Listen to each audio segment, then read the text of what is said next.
السلام عليكم، اهلا بيكم، يا رب تكونوا بخير في احسن حال. فيديو النهارده لاي اخت مبتدئه حابه تعمل تورتايه مقاسها كبير 20 في 30، تورته عائليه وبطريقه سهله جدا. بيقابلك مشاكل التقطيع، بيقابلك مشاكل تظبيط الزوايا بتاعه التورتايه المستطيله او المربعه. النهارده انا هحللك المشكلتين دول بسهوله جدا. نسمي الله وندخل على الفيديو. بدايه المقدار انا هسيبه في صندوق الوصف، لكن المقدار اللي انا هسيبه في صندوق الوصف ده انا خبزته على 3 مرات، مش قسمته على 3 مرات، كررته 3 مرات. ودي الطريقة الوحيدة اللي تحميكي من موضوع تقطيع طبقات الكيك اللي بتبقى مشكلة بالنسبة لكل المبتدئين. النهاردة انا استخدمت الصاج المجلفن ده مقاسه 20 في 30. بديل الصاج ده هو الصينية المستطيلة الكبيرة بتاعة طقم الصواني المطبخ العادي بتاعنا. هتكرري المقدار فيها على 3 مرات، وما تقلقيش خالص، ما بياخدش وقت ولا مجهود. بالعكس المقدار بيقعد في الفرن اقل من 10 دقايق، 7 دقايق بالظبط ويكون جاهز. يعني 7 دقايق ضرب بالمضرب او العجان، و7 دقايق في الفرن. يعني الموضوع مش متعب نهائيا، بالعكس بتفادى موضوع تقطيع الكيك اللي بيتعبنا كلنا. بالنسبة للحشو ده موس من الموس الفانيليا، بتعامل معاه معاملة الكريمة بالظبط. كوباية الموس عليها كوباية مية متلجة، وبتتضرب وبتديني نفس قوام الكريم. انا بحب دايما ادخل الموس في الحشو لانه طعمه مميز وبيدي طعم كريمي حلو قوي يعني، وبيبقى دسم شويه، فالحشو بيبقى لذيذ بصراحه. لكن موس الفانيليا عشان بيبقى مسكر قوي، دايما بحب احط عليه كوبايه كده من الكريمه المخفوقه. بالنسبه للحشو بتاعي استخدم شويه مكسرات، شويه كريسبي، صوص من الفراوله، وصوص التوفي.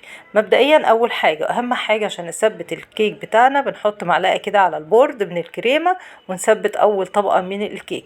دايما بحب اشيل الوش بتاع طبقات الكيك دوت او طبقه الكيك، لكن بصراحه ال3 طبقات طالعين وشهم ناشف ومستوي ومفيش ريحه زفاره خالص. انا دايما بشيله علشان ريحته بتبقى زفره، لكن ده طالع ناشف ومستوي جدا ومفهوش اي ريحه تضايق. فبصراحه استخسرت اشيله وقلت اخليه زي ما هو.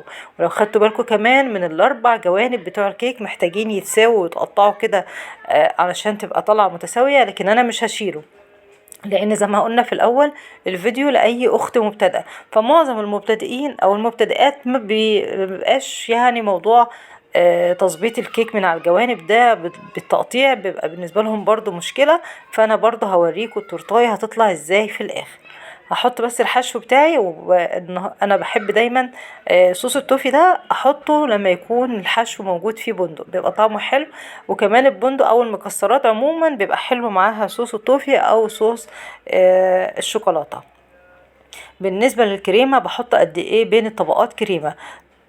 لو الكيك بتاعك عالي قوي، ارتفاعه مثلا 2 سنتي او مثلا، بحط حوالي 1 سنتي من الكريمة يعني.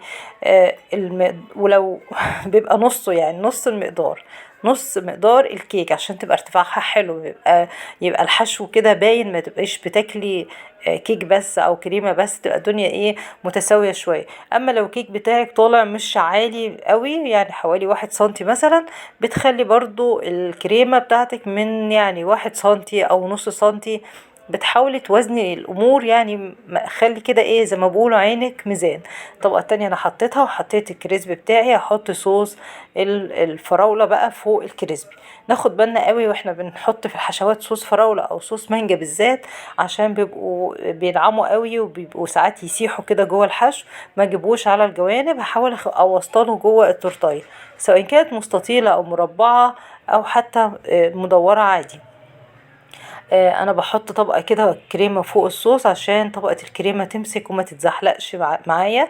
نيجي بقى لتظبيط الزوايا اللي بتقابلنا كلنا، ومعظمنا بيهرب من موضوع التورتيه المربعه او المستطيله عشان ال4 جوانب بتوعها بيبقوا ساقطين وواقعين كده. طيب انا احل المشكله دي ازاي؟ زي ما انتم شايفين، باجي على الزاويه بتاعتي بحس انها واقعه كده ومش واخده نفس التوازن بتاع التورتيه كلها، برفعها وبحط جواها معلقه كده من الكريمه. لحد ما ابص كده من بعيد، ابص الاقي الدنيا كده ايه، خلاص يعني التورتايه بتاعتي بقت زي الميزان، ال4 جوانب متساويين والتورتايه كلها متساويه. ببدا ان انا اساوي الحشو كده، وباخد بالي كويس، ادور قبل ما اقفل، ادور التورتايه اي جانب فيها هبطان قبل ما اقفلها، لان بعد التقفيل مش هعرف احل المشكله دي.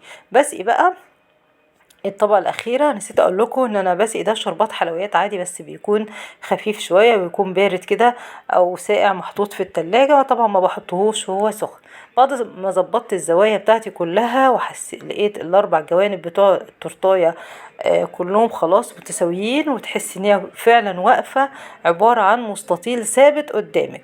خلاص كده باجي بقى اجيب معلقة كبيرة كده من الكريمة، وابدأ ان انا اقفل بيها او الم بيها الكيك بتاعي كله.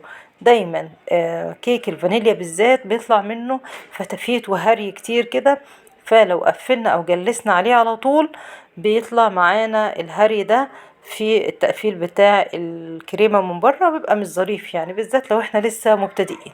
ادي الاربع جوانب بتاعتي خلاص، انا كده هدخلها التلاجة تسقع وان شاء الله الفيديو اللي جاي هنزينها برضو بطريقة سهلة جدا جدا للمبتدئين، وكمان بدون ادوات. انتظرونا الفيديو اللي جاي.